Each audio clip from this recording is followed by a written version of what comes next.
खूनी कुआं। सीमा गर्मियों की छुट्टियों में अपनी नानी के गांव आई थी। सीमा नानी के घर पहुंचने के बाद अपनी नानी के पैर छूती है और उनसे आशीर्वाद लेती है। तभी उसकी नानी उससे कहती है, इतनी बड़ी हो गई मेरी सीमा, चल जल्दी से हाथ मुंह धो ले, मैं तेरे लिए खाना लगा देती हूँ। भूख लगी होगी ना? हाँ नानी, भूख तो लग रही है मुझे, आपके हाथ के बने हुए पीले दाल और चावल खाने की। कितना टाइम हो गया है मुझे आपके हाथ का बना हुआ दाल चावल खाए हुए। तू तो नौकरी में व्यस्त थी, तो तुझे कहाँ से टाइम मिलेगा अपनी नानी के लिए? और जब इतने टाइम बाद आई है तो ज्यादा टाइम के लिए रुक कर जाएगी तू। हाँ नानी, इस बार पूरे 2 महीने के लिए आई हूँ। सीमा की नानी अंदर जाकर उसके लिए खाना बनाने लगती है। सीमा कमरे में अकेली होती है, तभी उसे किसी औरत के रोने की आवाज सुनाई देती है। वो कभी खिड़की से बाहर झांकती है तो कभी दरवाजे से बाहर झांकती है। उसे समझ में नहीं आ रहा होता है कि आखिर रो कौन रहा है। तभी नानी खाना लेकर आ जाती है। वो अपनी नानी से कहती है, नानी, कोई औरत रो रही है क्या? मैं जब से यहाँ आई हूँ तब से मुझे यहाँ किसी औरत की रोने की आवाज आ रही है। हे भगवान, कहीं ये वही तो नहीं? बोलो ना नानी।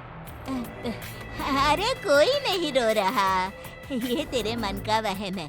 और तू ना अब खाना खा ले, ज्यादा यहाँ वहाँ की बातों में ध्यान मत दिया कर। जल्दी से खाना खा और फिर मेरे साथ आ जा मेरे कमरे में, दोनों बैठकर खूब सारी बातें करेंगे। ऐसे ही अगले दिन सीमा अपनी नानी के साथ गांव के बाजार जा रही होती है। उसी रास्ते में फिर से किसी औरत के रोने की आवाज आती है। वो अपनी नानी से कहती है, अरे नानी, क्या सच में तुम्हें अभी भी किसी औरत की रोने की आवाज नहीं सुनाई दे रही? मुझे किसी औरत की बहुत बुरी तरीके से रोने और चीखने की आवाजें आ रही है। मैं बहुत परेशान हूँ नानी, आखिर ये कौन है? मुझे लगता है कि सीमा को शहर भेज देना चाहिए, यहाँ रहना उसके लिए ठीक नहीं। नानी बोलो ना, आप चुप क्यों हो जाती हो? सीमा, तू घर चल, मुझे तुझसे बहुत जरूरी बात करनी है। नानी सीमा को घर ले आती है और सीमा से कहती है, सीमा, कल सुबह तू शहर वापस चली जाएगी। अरे अचानक? आखिर क्या बात है नानी, आप मुझे ऐसे जाने को क्यों कह रही हो? मैं बस जो कह रही हूँ उस पर ध्यान दे। तू कल सुबह यहाँ से चली जाएगी, और ये बात मैं कोई मजाक में नहीं बोल रही। तू कल जाएगी तो मतलब जाएगी।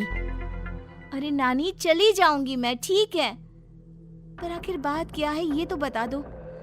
मम्मी से कोई बात हुई है या फिर मुझसे कोई गलती हुई है जो तुम मुझे अचानक से जाने के लिए बोल रही हो? देख सीमा, रात बहुत हो चुकी है और मुझे इस बारे में कोई बात नहीं करनी। चल, अब चल के मेरे साथ सो जा। सुबह की बस पकड़कर तुझे शहर भी तो जाना है। सीमा को अपनी नानी का ऐसा व्यवहार देखकर बहुत ही अजीब लगता है। उसे कुछ समझ में नहीं आ रहा होता है कि आखिर उसकी नानी उसे अचानक से गांव छोड़कर जाने के लिए क्यों कह रही है। ये सारी बातें सोचते सोचते सीमा की आंख लग जाती है और वो अपनी नानी के साथ सो जाती है। ऐसे ही आधी रात को सीमा को फिर से किसी औरत की रोने की आवाज सुनाई देती है।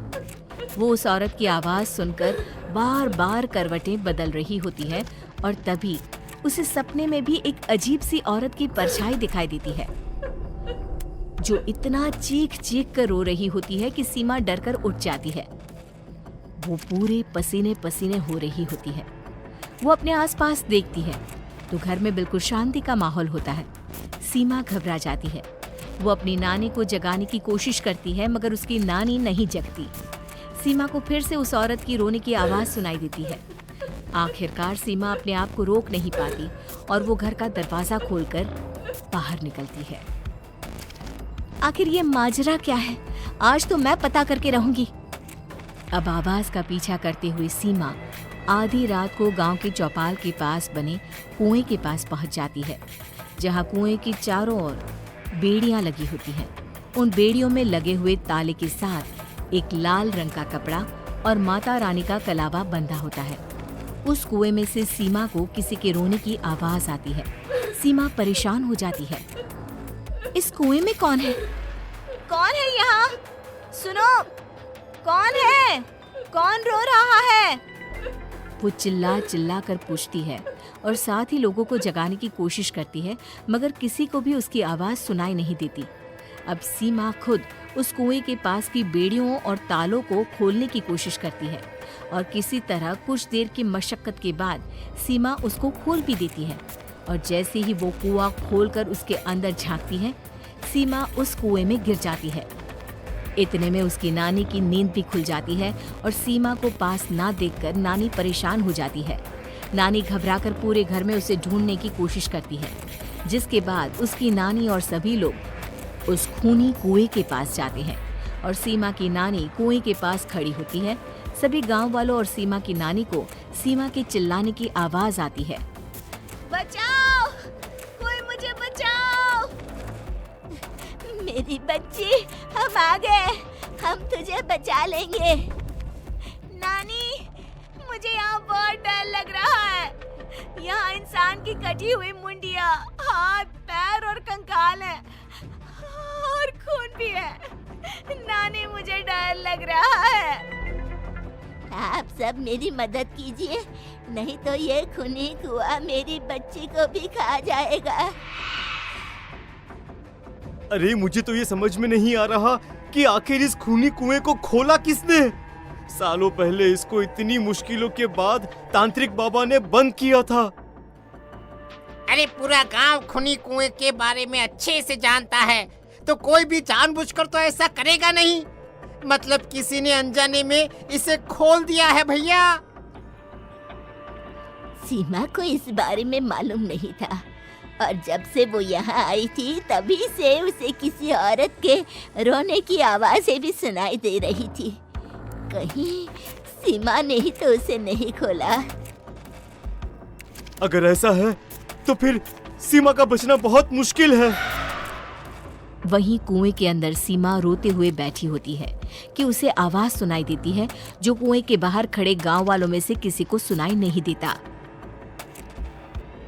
आज सालों के बाद मुझे ताजा खून मिलेगा। तेरा खून पीकर आज मैं अपनी प्यास बुझाऊंगा।